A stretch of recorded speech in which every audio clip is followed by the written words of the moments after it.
그 90년대 초에 미소 간의 냉전, 또 공산주의가 망하고, 독일이 통일이 되고, 거의 세계의 그 어떤 미소 경쟁이라는 그 패러다임이나 이런 게 좀 많이 바뀌었죠. 그 사이에 지난 30년 사이에 중국이 어마어마한 그 고도 성장을 해서 지금 아주 완벽하게 G2로 다 이렇게 들어섰습니다. 얼마 전까지 사실 일본이 G2였는데 일본이 그 자리를 거의 형편없이 떨어진 그런 상황이죠. 사실은 중국이 개혁 개방을 한 게 40년 됩니다. 40년. 작년이 40년 해서 시진핑 주석이 제가 이제 보아우 포럼 이사장을 하고 있는데 보아우 포럼에 와서 이 40년을 회고하면서 상당히 자신 있게 이렇게 얘기를 하면서 중국이 앞으로도 더 이렇게 나간다. 이 소위 중국 몸, China Dream 이런 식으로 얘기를 하고 1대1로 배틀보드 이런 걸 화창하게 이렇게 발표를 하고 있죠. 사실 40년 전에 등소평의 그 유언이랄까 지침은 도광양회다. 그러니까 이 발톱이 있더라도 이걸 좀 딱 숨기고 자신 때까지 펴지 말아라. 이게 도광양회입니다. 후진타오가 들어오면서 화평 불기다. 평화로운 가운데 우리 힘을 좀 펼쳐나가자.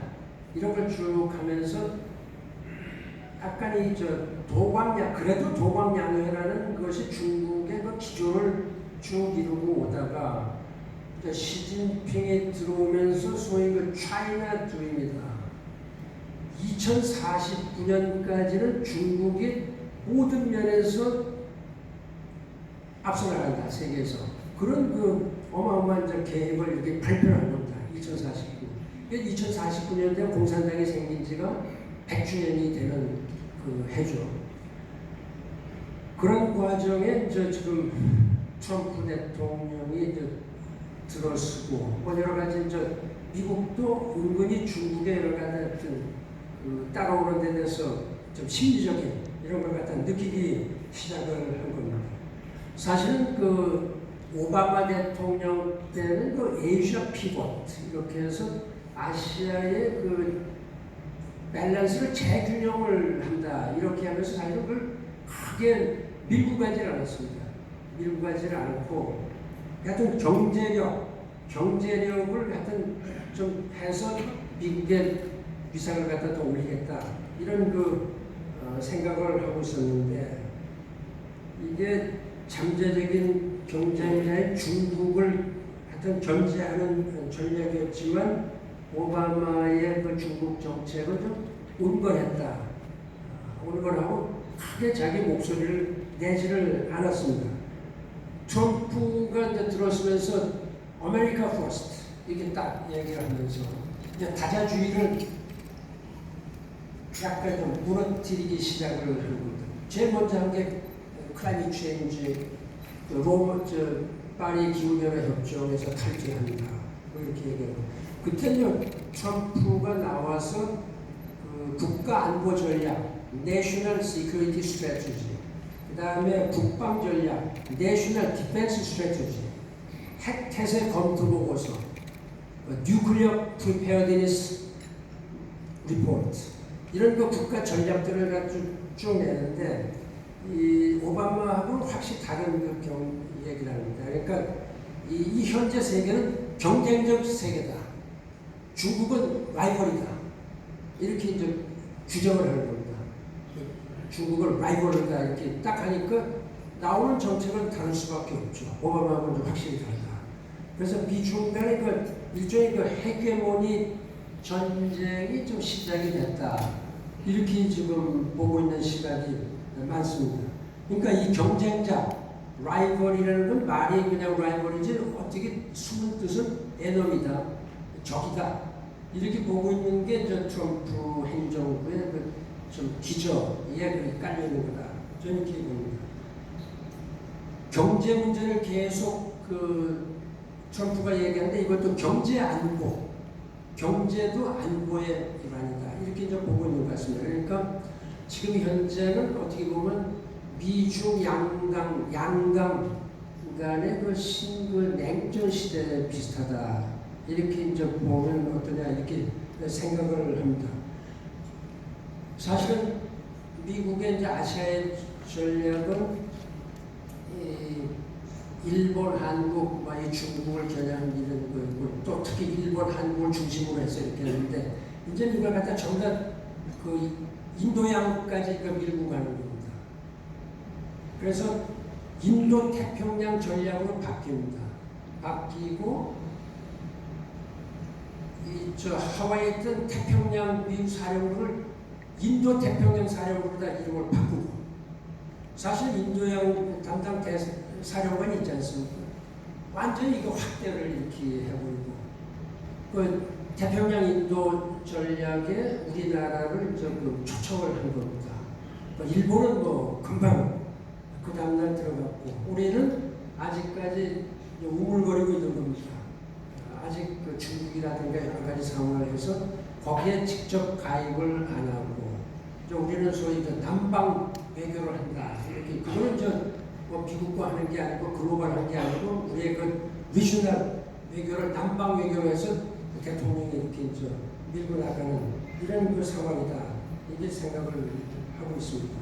그래서 지금 그 아태 지역에서 미중 간의 그 패권 경쟁이 상당히 첨예하다. 이런 과정에 우리 대한민국의 한반도가 위치해 있습니다.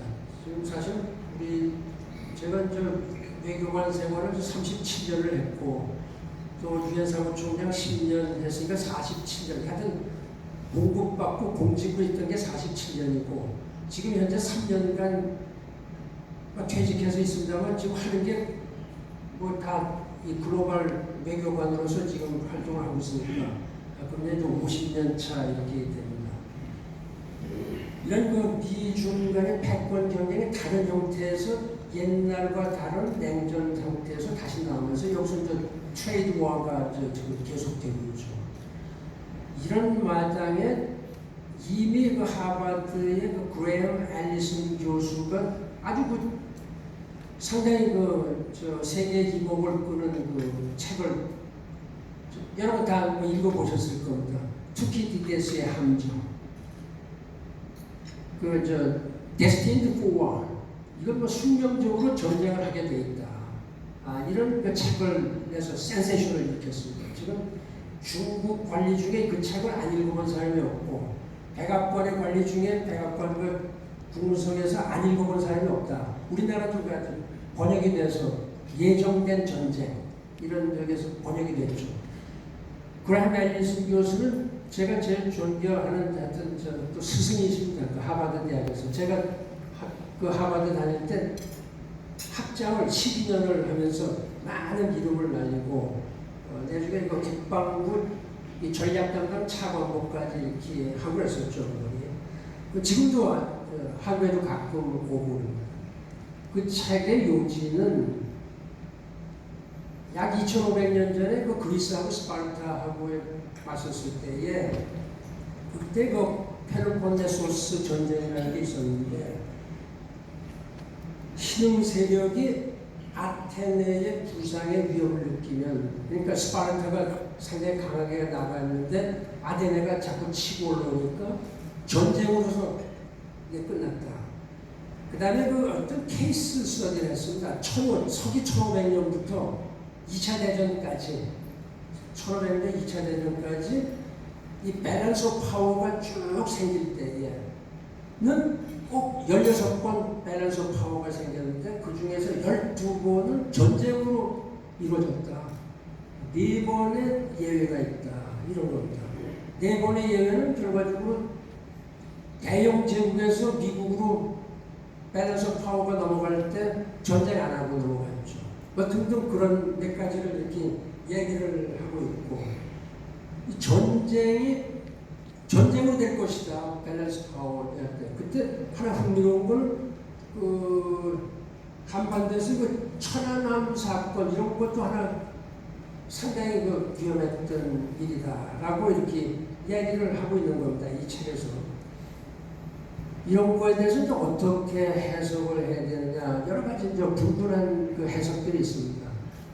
이 책을 보고 제가 키신저 박사를 직접 만나서 얘기를 이렇게 해봤는데 키신저 박사는 미국과 중국이 꼭 전쟁을 할 거로 잘 보진 않는다. 뭐냐면 미국하고 중국이 워낙 강하고 워낙 크게 하여튼 성장한 나라이기 때문에 자기들의 글로벌 책임, 글로벌 리스폰시빌리티를 안다. 그 다음에 글로벌 컨시퀀스를 잘 알기 때문에 전쟁까지는 안 할 것이다.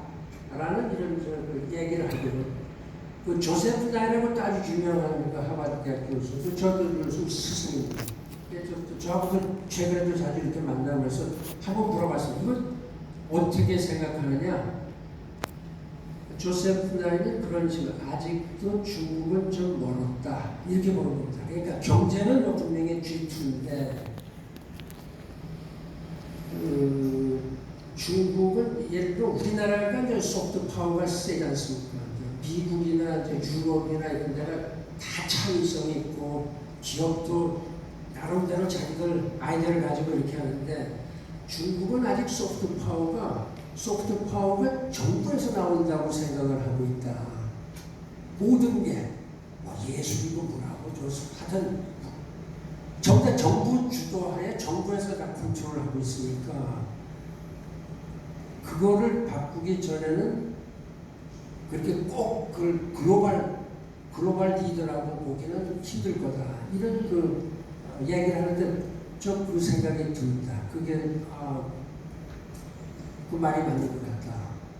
왜냐하면 중국 여러분 뭐 많이 가보셨습니다만 아직도 중국하고 우리는 뭐 체제가 다르지만은 우리하고 비교할 수 없는 그런 정도의 이규제티 파워를 가지고 있습니다. 우리나라 대통령은 사실은 이규제티 파워를 가지고 있는데 그 파워가 국회에 견제당하고 뭐 야당에 견제당하고 뭐 시민사회, 특히 우리는 시민사회 목소리가 크니까 시민사회에서 왕왕거리면 뭐 정부에서 하고 싶어도 못하는 이런 그 상황이죠. 중국은 시민사회가 없고요. 그 다음에 소프트 파워가 없다. 그런 면에서 우리가 정신 바짝 차리고 올라가야 됩니다. 전 이런 생각입니다.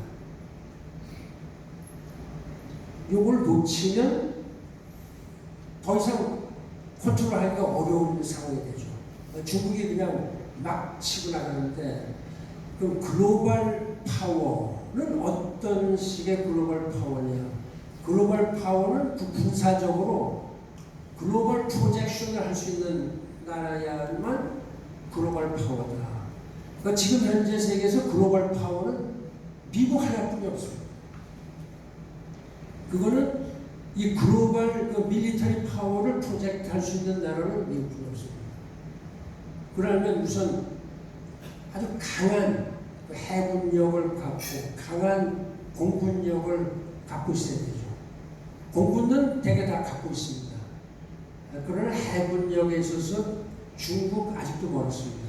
중국 지금 겨우 항공모함 뭐 옛날에 소련에서 쓰던 거 고쳐서 쓰고 또 하나 만들고 지금 겨우 뭐 3개째 만들고 있는 겁니다.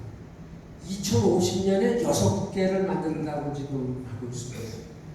미국은 이미 12개를 가지고 있죠. 그러니까 미국은 이 글로벌 프로젝션이라는 것은 어떤 크라이시스가 날 때에 미군도 있고 몇 시간 내에 현장에 도착할 수 있는 이런 그 군대를 투입할 수 있는 이러한 그 힘이 있어야 됩니다. 그거는 미국이 이제 12대를 가지고 있으면서 한 대는 항상 예비로 내비두고 11대를 전 세계 포진을 하고 있습니다. 한반도에서 무슨 일입니까? 일본의 부근에 또 이 태평양 사령부에 이렇게 바로 발진할 수 있는. 그 다음에 미군을 30만, 자기 나라 군대를 30만 이상 외국에 두고 있는 나라는 미국뿐이 없습니다. 이게 참 그 영국 불란서 야이 센 나라다. 그런데 10,000명이 안 됩니다. 이 나라가 외국에 갖고 있는 군대. 그러니까 10,000명 이상 군대를 갖고 있는 나라는 미국뿐이 없다. 한 30만을 가지고 있는 네이토에 갖고 있고 일본 갖고 있고 한국 있고 뭐 하여튼 쫙 여기저기 전 세계에 깔아놓고 있는 겁니다. 그러니까 이 글로벌 프로젝션 할 수 있는 나라는 미국이다. 중국 아직 모르죠. 중국은 해외 군대 유엔의 파견은 8,000명 정도 뿐이었죠. 평화유지군 싸우는 군대가 아닙니다. 이거는 거의 뭐 소총 정도만 가지고 있는 겁니다. 제가 가끔 농담으로 그러면 미국 다음에 많은 군사력을 가지고 있는 나라는 영국도 없고 불란서도 없고 독일도 없고 그건 유엔 사무총장이다. 그래서 제가 늘 농담으로 내 밑에 12만 5천 명의 군대가 있다. 이게 다 외국에 있습니다. 12만 5천 명. 유엔이니까. 그래서 내가 미국 대통령 다음에 최고로 강한 두 번째 군 통수권자다. 제가 이런 식으로 농담을 막 이제 하고 그렇게 하고 있는데 유엔군은 총을 못 쏘게 돼 있습니다. 자기를 보호하기 전에 어떤 목적을 위해서 총을 못 쏘게 돼 있죠. 자기 스스로 셀프 디펜스 하기 위해서 공격을 못 하게 돼 있죠. 그런 상황이니까 미국군이 없다. 이런 점을 좀 말씀을 드리면 여기에서 이제 우리가 어떤 역할을 해야 되는가. 멀티래터리즘이 지금처럼 이렇게 계속 약화되는 것도 없습니다. 사실 멀티래터리즘, 다자주의는 미국이 유엔을 창설함으로부터 시작된 겁니다. 1차 세계대전 끝나고 리그 오브 네이션스를 만들었지만 그게 미국이 안 들어가는 바람에 망했지 않습니까? 그거 망하니까 전쟁이 났죠. 1차 세계대전이.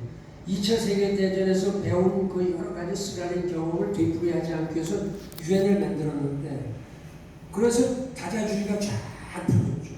경제